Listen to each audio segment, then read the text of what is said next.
देखी भैया आजकल के होली ऐसे नहीं खे बुझात। कृपया डीजे के सामने से हट जाए। महाकाल एस के डीजे। देखिए हम अपना गीत के माध्यम से सबके बताओ तनी कैसे बुझाता। इलाका किसी का भी हो को मत, सिर्फ हमारे एस के डीजे चलते हैं। सन की दिमाग है पत्थर मार दूंगा, यहाँ से दूर भाग जाओ। सन की दिमाग है पत्थर मार दूंगा, यहाँ से दूर भाग जाओ।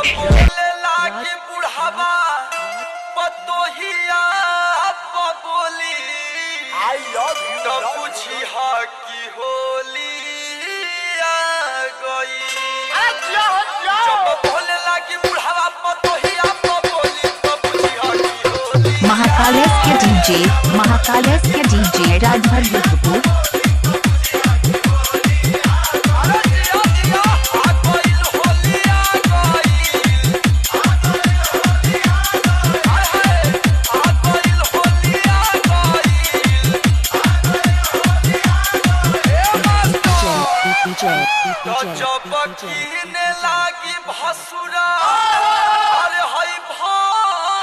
महाकाल एस के DJ Rajbhar Bhojpur.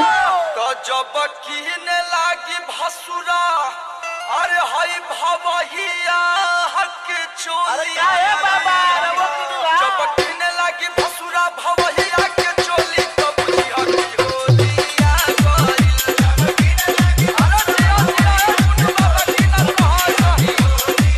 DJ S के भोजपुर चंदौली। Mobile number 6371919191।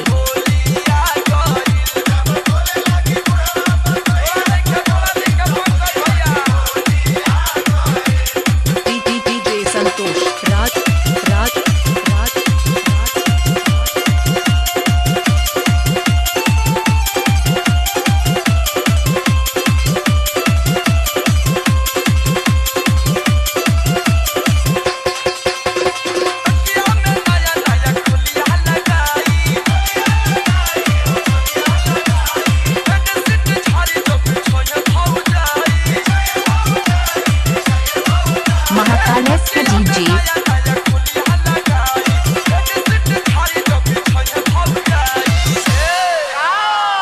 सुना तो जब रेंगनी पटंगाई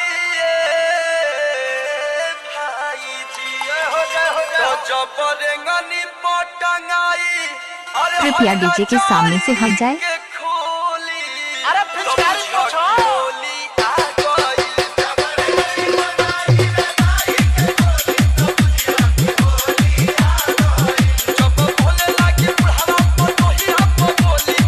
इलाका किसी का भी हो को मत, सिर्फ हमारे एस के डीजे चलते हैं।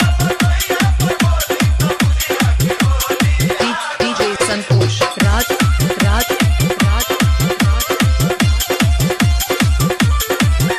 महाकाल एस के डीजे, महाकाल एस के डीजे राजभर भोजपुर।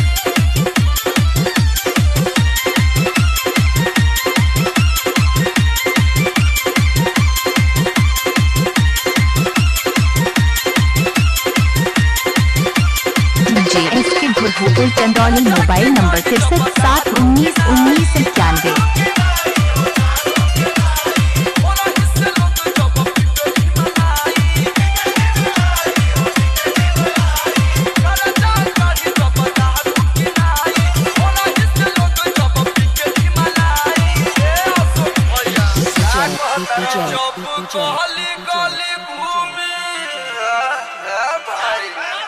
हमारे खिलाफ सिर्फ वही लोग बात करते हैं, हमारे खिलाफ सिर्फ वही लोग बात करते हैं खानदान जिनके नेक नहीं और बाप जिनके एक। महाकाल एस के डीजे।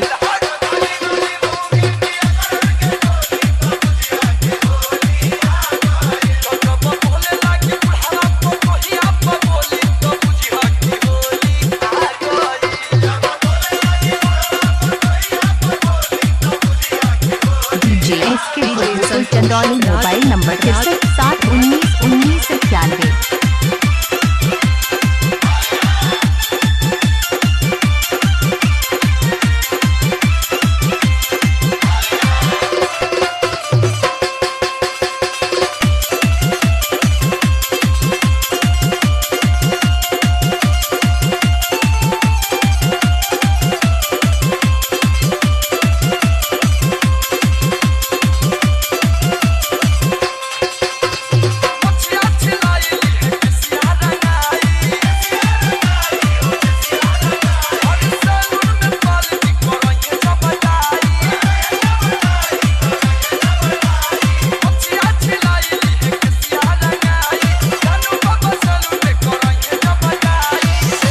महाकाल एस के डीजे राजभर गुरपुर। ये चौपाल अरविंद बाबा खाए लगी है। अरे हरी भाई टल के गोली। ए राघवेंद्र भैया की होली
मोबाइल नंबर 63 60 19 19 91।